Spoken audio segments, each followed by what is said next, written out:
জমে উঠেছে ঢাকা বিশ্ববিদ্যালয় ছাত্র সংসদ ডাকসু নির্বাচন প্রস্তুতি। প্রার্থীরা সাধারণ শিক্ষার্থীদের কাছে তুলে ধরছেন নিজেদের অঙ্গীকার, করছেন প্রচারণা। ডাকসুকে ঘিরে শিক্ষার্থীদের বহুল প্রত্যাশিত গণতান্ত্রিক চর্চার দ্বার উন্মোচিত হলেও প্রশাসনের দ্বিচারিতা, নারী প্রার্থীদের সাইবার বুলিং সহ অনলাইন হেনস্থা, নিরাপত্তার সংখ্যা সহ নানা অভিযোগ উঠেছে।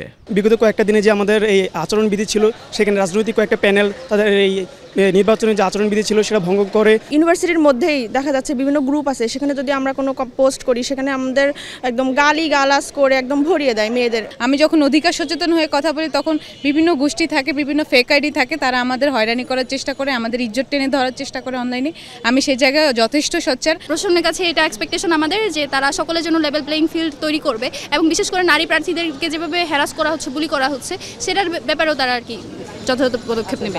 তবে নানান অভিযোগের পরও নিজেদের অঙ্গীকার নিয়ে প্রার্থীরা যাচ্ছেন শিক্ষার্থীদের কাছে, শুনছেন শিক্ষার্থীদের প্রত্যাশা। ক্যাম্পাসে আমার কাছে এই মুহূর্তে যে পরিবেশ মনে হচ্ছে ডাকসু হওয়ার জন্য চমৎকার পরিবেশ। আপনারা দেখতে পাবেন যে আমাদের আজকে কিন্তু অফিসিয়ালি প্রচারণা শুরু হয়েছে এবং প্রার্থীরা তারা কিন্তু ভোটারদের কাছে যাচ্ছেন, কথাবার্তা বলছেন, ভোটাররা তাদের চাওয়া পাওয়ার কথা তুলে ধরছেন। এই যে শিক্ষক কর্তৃক যৌন হেনস্থা হয়, কর্মচারী কর্তৃক যৌন হেনস্থা হয়, অথবা সহপাঠী কর্তৃক হয়, যেভাবেই হোক আমি সাথে সাথে এটার অ্যাকশন নিব। শিক্ষার্থীদের কাছে নিজেদের অঙ্গীকার তুলে ধরার পাশাপাশি প্রশাসনের পক্ষপাতমূলক আচরণের অভিযোগ প্রার্থীদের। বিশেষ প্রার্থীকে সুযোগ করে দেওয়ার জন্য, বিশেষ ফেভার করার জন্য তারা এই ধরনের পক্ষপাতদুষ্ট আচরণ করছে, যা কোনোভাবেই কাম্য নয়।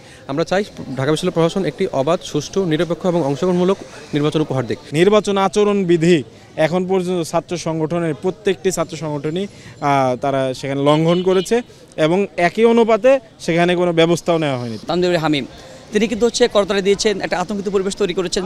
শুধু সেটা না, কিন্তু তিনি সেটা ফেসবুক অ্যাকাউন্টে প্রচার করেছেন। কিন্তু তার মানে নির্বাচন আচরণবিধি লঙ্ঘন করেছেন, একই সাথে আবার প্রচারণার মধ্যে তিনি একটা বৃদ্ধাঙ্গুলি দেখিয়েছেন যে আমরা প্রচার করে কী করবেন। দেখেন, আমরা দেখেছি দুদিন আগে কিন্তু আমাদের উমা পাতামা তিনি কিন্তু রোকে হলে 1:30টার দিকে প্রচারণা করতেছেন, যদিও আজকে আনুষ্ঠানিক প্রচারণা শুরু হয়েছে। আমাদের বিগ কনসার্নের জায়গা হচ্ছে নারী শিক্ষার্থী, বিশেষত নারী শিক্ষার্থীদের নিরাপত্তার জায়গাটা নিয়ে আমরা খুব বেশি কনসার্ন এবং সেই জায়গাটা নিয়ে আমরা কাজ করার জন্য আগ থেকেও করছি।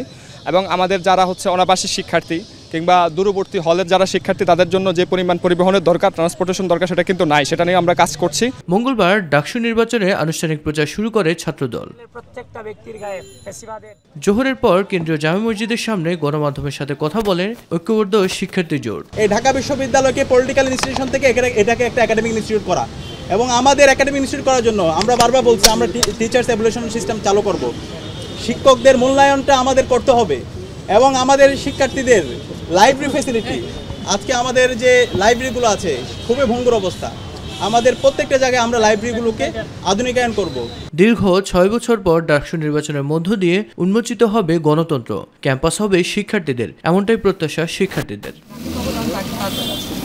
মিফতাহ গালিব, মাই টিভি, ঢাকা।